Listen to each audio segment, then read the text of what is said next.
It's like, how do we do this so that we're inviting two people who are coming from different places?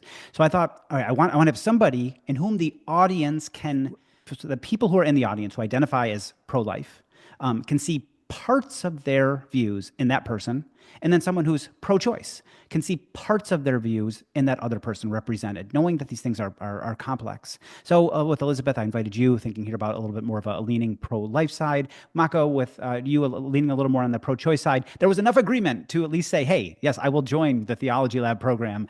But I think the best thing to do now would be to stop and say, Elizabeth, Mako, is there anything you'd want to do to kind of nuance that label I just put on you? Um, Love nuance.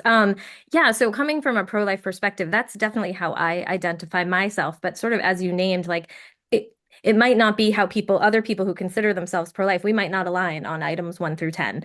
I'm sort of on a journey, as I think and hope all of us are. I come from a very vocally pro-life church community. I was sort of raised in that any of us who are in our 40s and above and beyond, maybe that's what we experience. There was certain in the evangelical world, there was a certain um, activity and learning and teaching around what it meant to be pro-life. I was in all of that.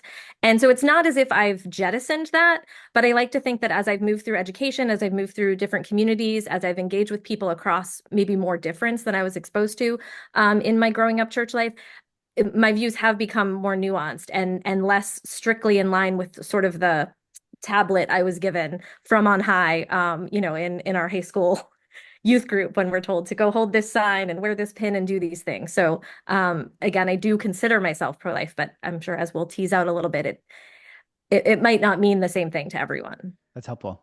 Mako, how about you?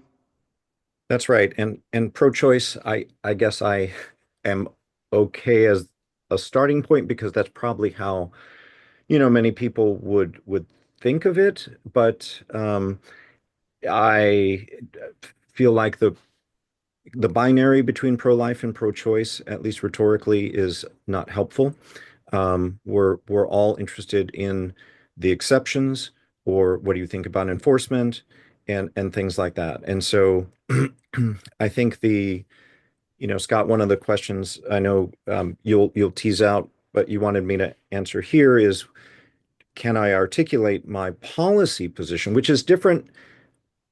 I actually think the policy position is actually simpler to come to than being a minister in a church, because I think that's actually more complicated. But the policy would be, yeah, I believe abortion should be legal for the mother, legal for the doctor, and illegal for the father, punishable with a fine, scaled to his income and wealth, except after the 40-day mark.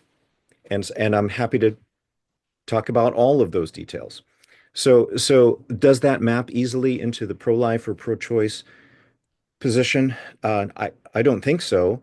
I actually think what's more important is whether we're pursuing a goal of bringing down the abortion rate, in which case there's more of a at least some practical area of agreement, or whether we are Christian nationalists who believe that uh, God will judge the nation based on the laws on the books, regardless of whether that actually brings down the abortion rate, which I would argue it does not. But I think that's a fundamental um, parting of the ways right off the bat. Okay, lots in there for us to discuss. If Mako's position on the legality of abortion entices you, hang tight for about 15 minutes, and we will be coming back exactly to that topic. Hey, it's Scott here. Thanks for watching this Theology Lab video. If you're enjoying it, you can subscribe to the channel below, and you'll get more Theology Lab videos as soon as they're released.